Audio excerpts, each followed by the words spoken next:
your beliefs around money, they become dysfunctional when you hold on to them rigidly. And quite often there's an intense emotion associated with that. And so when I think about trauma, I think about something that feels like it's out of your control, something that feels like it's a threat to your well-being.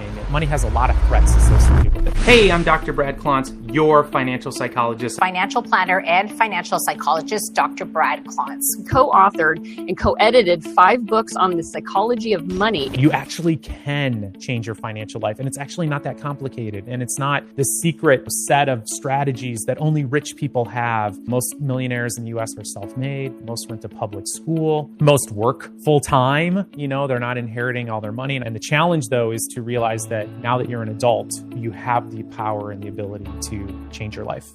I'm Erica Kohlberg, and you're listening to the Erica Taught Me podcast. So I imagine that the earliest money memories that we have in childhood impact how we then go on to manage our money and how we are with our money when we grow up. Is that true? It's absolutely true. So we have early experiences around money. And for many of us, they are, innocuous. Like they're just things that just your parents said or things that happen, things we don't really think about. Some are really profound and like almost traumatic, but we all have these early experiences. And there's so much value in digging into thinking about, what is my earliest memory around money? What's my most joyful memory around money? My most painful memory around money? Because what we develop on top of those are what we would call money scripts, these beliefs around money. We're trying to make sense of the world. We're trying to make sense of how money works in our lives. And there's so much value in tracing those back. Now, the big thing too is some of these experiences your parents had or your grandparents had or your great-grandparents had. And that's where it gets kind of creepy and also kind of fun because many times we're just playing out a script that was written for us generations ago. So I always think about, for me, my earliest money memory was my dad was in the military, so we were on this military base, and there was a soda machine. He puts in 25 cents or 50 cents into the soda machine to get his soda. The soda does not come out. So first he does, shaking the soda machine, and then he looks for the number on the back of the soda machine. And I don't remember the exact details, but we spent like the next 2 hours going around to the different offices on base that were in charge of the soda machine and trying to recover his 25 or 50 cents. So what does that tell you about how I became as an adult? Yes, that's a good question. So when you think back on that memory, what sort of emotion comes up for you? Was it a positive experience? Was it negative, neutral? Mixed. I think positive. Now I'm grateful because I really think the way I was raised taught me the value of money and how every quarter is very important. But then I also remember throughout my life being kind of embarrassed by these things that my dad did to save money. And as I grew up, like even in high school, we would go around on Sundays to dumpster diving, basically. Like people would be throwing out their trash, their recyclables, and that would become our new desk. That would become our new lamp. and so I remember like in high school when he was doing that, I was just like ducking in the car, trying not to be seen by my other high school friends. Right. But so yeah, it was a mix. I think it really taught me the value of money, but it was also a bit embarrassing. Yeah, I mean, that was sort of the reason I asked about your emotional reaction is because, and I heard you just say it, there's part of you that's real grateful around the frugality and around the value of money. And then also, though, it seems like it could have even tipped to the point of sort of like, we being a little bit too frugal, a little bit too cheap. It's kind of embarrassing. And the reason I'm pointing that out is because we will quite often adopt beliefs based on what we saw growing up or react against them.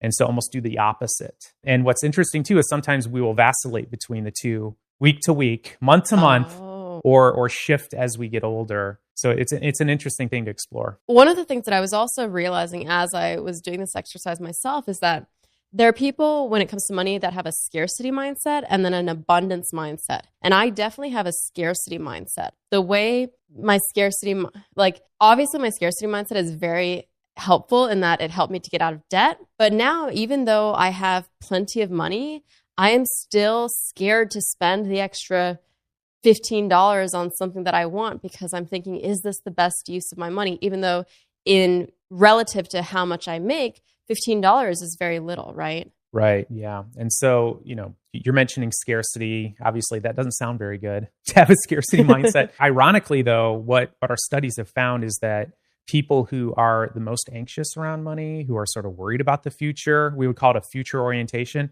they're the ones who tend to have the most money. So there's some irony there around, and if you think about a squirrel who's not really worried about surviving the winter. It's like, well, you're not going to run around and gather nuts and hide them, and then you'll probably starve to death. So there's a lot of value in having sort of that future orientation and being worried about not having enough for the future, because that inspires you to, delay gratification, to save, to invest, but you can take it too far. So where does the abundance mindset come into place? And what kinds of people, what kind of childhood experiences form people that have an abundance mindset? And then is that a good thing later in life? Yeah, first of all, fabulous question. A scarcity mindset, let's look at the psychology behind a scarcity mindset. So quite often people are coming from poverty or grandparents who are in poverty. Like one of the things that can happen is that you can grow up middle class, but your parents and grandparents grew up in the Great Depression or were so worried about money that you are living a middle class life, but you feel like you're poor and you feel like there'll never be enough money. So one of the beliefs underneath that scarcity mindset is this belief that there'll never be enough money. Now, what's interesting about that belief, around all beliefs around money, they are 100% true in a particular context, right? So all these beliefs, the craziest beliefs around money make total sense in some sort of context. They become dysfunctional when our situation changes and we're not able to change our beliefs. So the belief there will never be enough money in its extreme will lead to one of two patterns. So number one, you're going to be like an Ebenezer Scrooge type, hoarder, super frugal, cheap, because you're worried there'll never be enough money. And now it's good for your net worth to have that mindset. It's not good for your experience of life, right? Or another behavioral pattern around there'll never be enough money is that why bother trying? So, and this is a real dangerous one. And people come from poverty. It makes logical sense why you would end up with this. There'll never be enough money, so why bother trying to save? Why bother investing? If I have some credit on my credit card, I'm going to go spend it all. There'll never be enough money anyway. So the scarcity mindset can lead to two different directions based on what behaviors ensue. And an abundance mindset is where this can also backfire also. I've definitely seen people who have this abundance mindset, which you would say, well, there's always enough money. And it's a great mindset, like to have a friend like that, right? Like if you're for friends, you have an abundance mindset. I know you're just going to pay for dinner, everything's fine. I'm going to get great gifts. But if it's not true that you're living a life where you have an abundance of money or an unending amount of money, you're going to quickly get in trouble with it. So how do you develop this ability to shift based on the circumstances, going from, if you're on the scale of abundance to scarcity, how do you develop the ability to shift on that scale depending on where you actually are and how your financial situation actually looks? Yeah, I mean, your ability to shift your thinking really is sort of the pinnacle of mental health and actually success. It's being able to be open-minded and flexible in your thinking to match reality. And so, I mean, to me, that's sort of where we're all trying to get to, is this ability to shift our thinking and our approach based on what's happening around us. Where we get into trouble is where there are really strong emotions or even trauma associated with our early experiences around money. Sometimes this trauma, as I said, can get passed down through the generations. So I'll just give you a quick example. So my grandfather passed away in a trailer park. So I did not come from money. And in trying to look at my own psychology around money, because I made some big mistakes investing early on.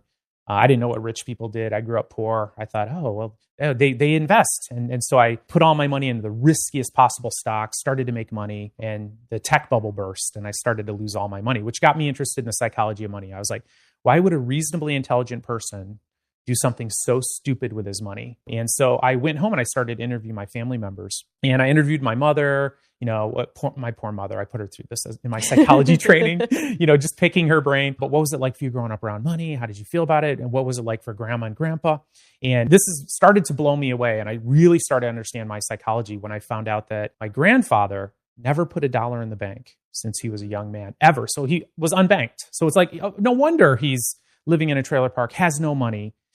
And what happened to him is he was a young man during the Great Depression. And so he went to the bank one day and all his money was gone. And so if you had that experience, just imagine the trauma of like, you're putting your trust into a financial institution, all your money's gone. And so what belief would you have from that? Well, he said, you can't trust banks with your money. Now, that is a very logical belief for what happened to him. We would say that's a very functional belief. And if he had had that belief before the banks collapsed, we would have been fine. It became dysfunctional immediately when the context changed. So when the government came in and started to guarantee bank accounts up to 100,000, now it's 250,000, that became a very dysfunctional belief. But he had an intense fear. And so all of a sudden, my mother's fear around investing and her, ultra conservative and her really frugal and cheap, always a scarcity mindset, all started to make sense.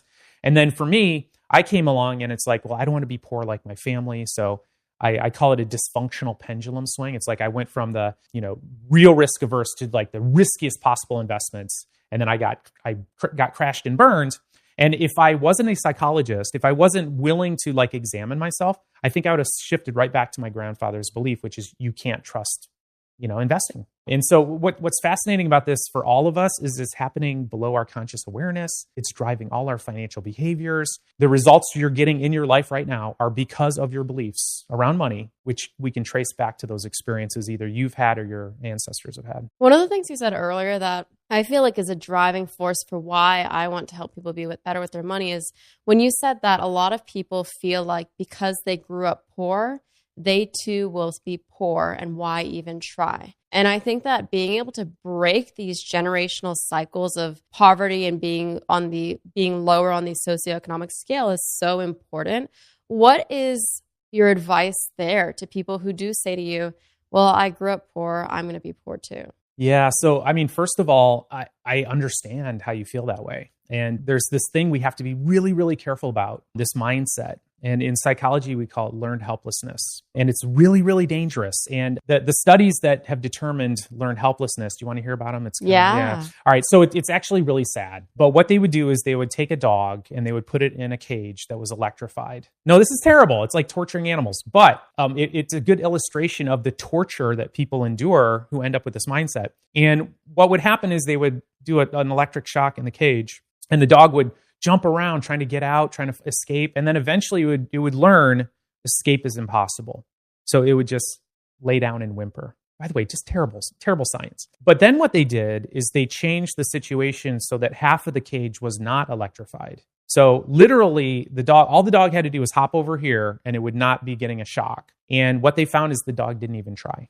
It just laid down and whimpered because it had learned escape is impossible. And so one of the challenges and one of the reasons I create content on TikTok and social media is to try to give people a sense of hope and empowerment around the fact that you actually can change your financial life. And it's actually not that complicated. And it's not this secret, set of strategies that only rich people have.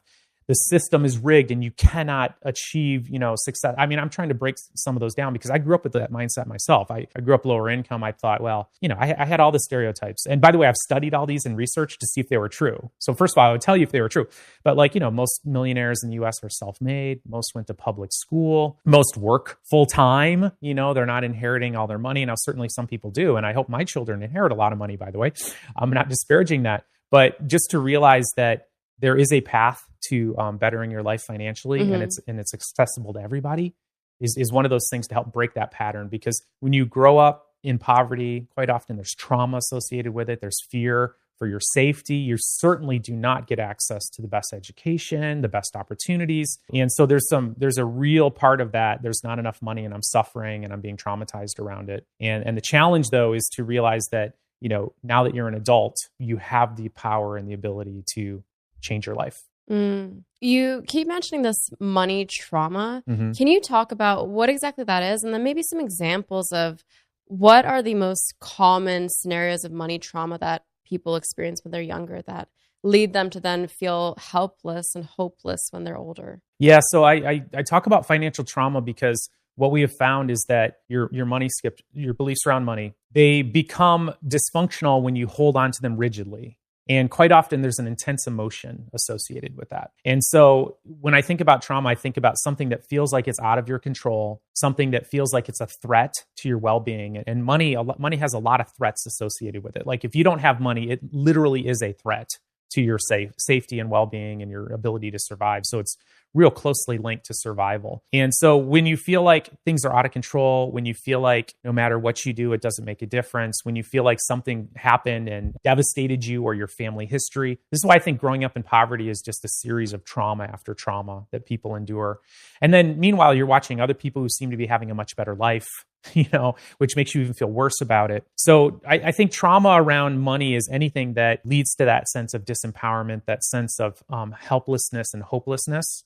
And I feel like to shift out of that, you really have to kind of dig back into your history and think about it with your adult brain. Because as children, we are just looking to make sense of what's happening to us. And so we'll latch onto a belief that makes sense. Like my grandpa's example, you can't trust banks with your money. That he never went back and revisited that with sort of his more logical adult brain because he was wrapped up in his emotion around it. And so that's really sort of the route to healing, if you will, healing that trauma, is being able to look at it sort of like with a bird's eye view and look at it more accurately around what's the reality of the situation right now. I understand my emotion and where it came from, but how do other people look at money who are, a step or two ahead of where I want to be? What are their beliefs around money? That's so interesting. So if people are listening right now and they're resonating with this and they're thinking, I have money trauma, I feel this way, what are the best exercises that they can do to get out of that? Yeah. So if we're talking like money trauma where it's like post-traumatic stress disorder where it's having a profound impact on your life. Number one, go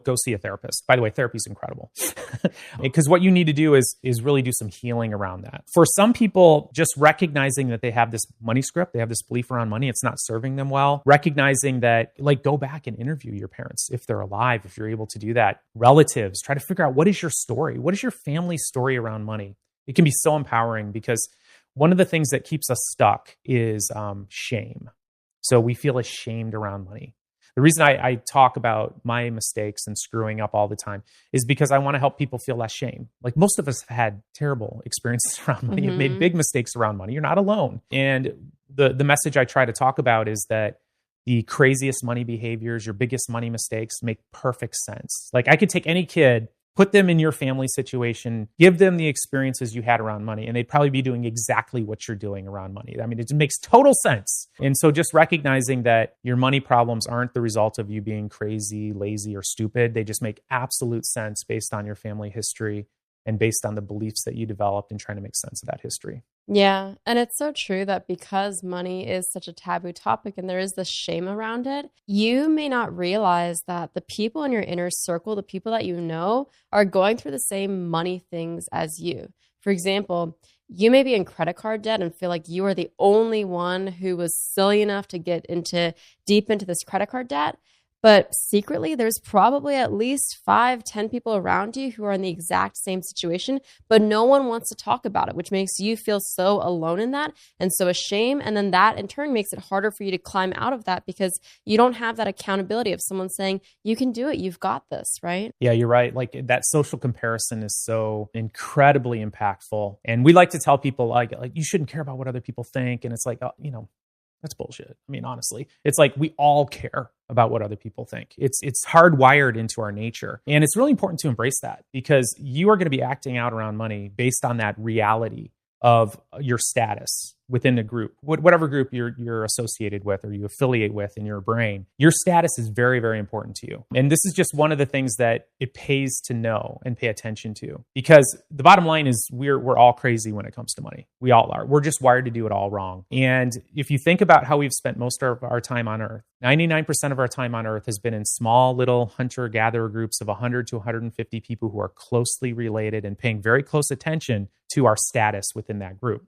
That is how our brains have been developed. And so when we see somebody who seems to have something that is a symbol of status, you're going to feel like you're missing out. It feels like a threat to your status within that group. And so a lot of social media is the worst for it, right? So I make a lot of content around, myths about millionaires, and I disparage all these designer brands and everything. And I do it a little bit tongue in cheek, but we're being sort of like all these images of Lamborghinis and designer bags. And you start to think that everyone else is living this luxury lifestyle and I'm not. And so then the impulse for you then is to go overspend to get some of those status items so that you can feel like you belong. I just want to be really sort of gentle around that too. I mean, that what's coming from that is this need to want to belong and to feel like, we have friends and that people are going to look upon us, in a good way. I mean, it comes from that sort of survival instinct, but that is one of the biggest problems we have in the United States, are people spending way more than they have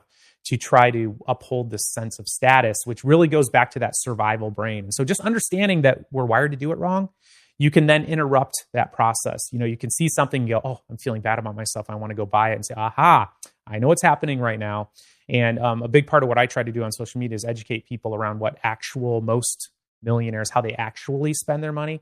And it's very, very different than what we see on social media. So how are most millionaires actually spending their money? Yeah. So I've done some studies where we looked at a group of ultra wealthy individuals who had about 11 million in net worth. And we compared them to a group of people who had $500,000 in net worth. So that's a big disparity in terms of net worth. And we looked at their psychology, a bunch of different things, but this shocked me. I'll just be quite honest with you. But what we found are the people in that ultra wealthy group. So they had 11 million in net worth. They only spent twice as much on their house, their watch, their vacation, and their car than that group that had $500,000. And that's what study after study has shown. And we can certainly think of examples. We're in Hollywood right now. You can see lots of examples of people who are lavish spenders, right? But when it comes down to the average, like most self-made millionaires in the United States, they describe themselves as frugal. They have a frugal mindset. They're thinking about saving. They're actually worried about the future. So they're willing to delay gratification. And that's really the way to climb out of poverty and to climb the socioeconomic ladder. It has to be a focus on the future, and I'm going to save and invest. And because I value owning my time, I value freedom. When people are really attached to items, and we would call it materialism, there's a lot of studies on this. They tend to have lower income, lower net worth, lower financial health, and they tend to be, frankly, more depressed. You were talking about this concept of the reason we tend to overspend within our circles is because we feel the need to belong. We want to show that if your neighbor can buy this beautiful $500,000 house, well, so can I. If they can drive this beautiful car, well, so can I. And I know how that feels because I remember in high school, all the cool kids, they were wearing these American Eagle jeans, and I really, really wanted it. But obviously my parents were like, no, that's too expensive. And then we went to a thrift store and I found these American Eagle jeans. So I bought them and I just felt so proud and so excited. And that need to belong continued even after high school. In college, I was going out and spending all of my paycheck from working at the local Subway. I was spending it all at the mall on these shoes so that I could be like the cool one with the cool shoes. And that need to belong is deep and strong. How do we get out of that? Or is there not a way out? Well, it really does depend on your comparison group. I mean, so that's one of the hacks is like come up with a different comparison group. I mean, that's just the bottom line. And, it's one of the reasons why I'm passionate about sharing the information around how do people become wealthy and how do they actually spend? Because what I have done is I now associate in my own brain sort of lavish displays of status objects as being an indication that somebody probably doesn't have a lot of net worth. Or number two, that they feel bad about themselves in some way. So they do want people to look at them in a certain way, which tells you that they have a little bit more insecurity, which is probably what you had around the jeans. And yeah. I mean, it's certainly like, and by the way, I'm not trying to disparage people who do this. Like when I got out of grad school, I was 29 years old. I owed $100,000 in student loan debt. I was broke. And I immediately went out and bought like a luxury watch, an Omega watch. I went and bought my mom a real thick, like Hawaiian heirloom bracelet. I was living in Hawaii at the time, like solid gold. I mean, I was doing exactly all the things that I try to caution people against. But I know exactly why I did it. I grew up poor. I was sick of being poor. I wanted to show the world I made it. I wanted to show my mom how much I appreciated all of her sacrifice in her life to help me get where I was. And but in any objective standard, it was the absolute wrong thing to do. I mean, I couldn't afford it. I didn't have the money. And I thought that this is what rich people did. And so we see a lot of that. We see a lot of people who grew up in humble beginnings, who have gone to school, perhaps, they're now making $100,000 and they immediately go out and do all the things they think that rich people do. So they buy a luxury watch, they buy an expensive suit, they lease a very expensive luxury car, thinking that this is what people do. it's actually not what most people do. Do you think because we had these similar experiences of wanting to belong and overspending, do you think that we grew out of it? Do you think that we started making enough money where we didn't feel that need to belong as strongly? Like, what do you think happened? I would be lying if I said that I didn't still have those feelings inside of me. And it's so funny because about 3 years ago, I was telling my wife, we got to get a van. We got to get I want to get a Sprinter van and we're going to build it all out. And what I found myself doing was talking about how it made so much sense, how we're going to be doing this thing. And then literally I was doing this for like 3 months, drawing up plans and all this. And then one day I was walking to work. So I live in Boulder. It's beautiful. I just walk along the mountains over to my office. I saw a Sprinter van and I was like, I'm going to count how many Sprinter vans I see on the way to my office. And I think I saw like 14 of them. And I had this awareness that I want this Sprinter van because I'm seeing everyone else around me have it. Now, that's not what I thought when I had that mindset. I actually came to my wife with all these very logical reasons about why this made sense, But when I had that awareness, it really flipped on a light bulb, and I looked at the whole thing very differently. And I realized actually this was the latest iteration of me feeling like I wanted to fit in, feeling like I wanted to belong, feeling like I didn't want to feel like I had less than the people around me. Interesting. I don't even know what a Sprinter van is, by the way. Oh, yeah. Well, let me talk more about it because then you're going to feel like you need one. Then you can justify it. Yeah, all the cool kids have it, Erica. Oh, wow. They all have one. Yeah. I don't know. For me, I don't feel like I spend to prove anything now. And if I had a choice, I would just wear my sweatshirt and my jeans every day. My team recently has gotten on me, though. Like, they made me, in the trash over there is my pair of jeans. I think I bought them when I was in college over a decade ago. And they were like, first of all, skinny jeans are out and they look worn and gross. And then they also threw away my mom's shoes. I got hand-me-downs from my mom, and I was so excited about these cute boots and packing them for this trip. And they were like, no, those don't look good. They threw them away. And someone was like, oh, well, are the hand-me-downs like, vintage Chanel or something? And I was like, no, they're Aldo. They were like $70 shoes. And my mom wore them for a few years and then handed them out to me. But the only reason I'm doing it now is because my team is forcing me to. And apparently, like, I have to look a certain way. But maybe, yeah, I don't know. Yeah, I mean, for me, it's just recognizing that I have that vulnerability. And that I probably always will, because I am going to be concerned at some level of how people perceive me. And what's so fascinating around the whole status thing is that you can belong to a group where the highest status is wearing the worst clothes. And people who are sort of anti-cultural establishment, what's so funny is they sort of tend to group together and all kind of look in a similar way. And so for me, I feel like there's so much value in just recognizing that we're vulnerable to this idea of where do I fit within the group, and that sometimes that can leave us vulnerable to engaging in financial behaviors that aren't really good for us. What are the 3 worst things that people are doing with their money? The 3 worst things. Part of it comes from a desire to climb the socioeconomic ladder. And so one of the things that really concerns me the most, and it's so hard to watch, is people who, it's cliche to say get rich quick, but people who just fall into these schemes of trying to become wealthy quickly. It's actually what got me on TikTok. My nephews were showing me that app, and then all of a sudden I saw people talking about day trading, and I'm like, oh my God, day trading's back? You got to be kidding me. So there's so many of these things that are set up to take money from people who most need it. And so it's that impulse that I'm going to change my entire family, generational history around money, but I need to do it fast. I want to do it quickly. And so they get suckered in. And people will like mimic my profile. And then I get these terrible stories where people, I gave them $1,000 because they said they were going to turn it into 10,000.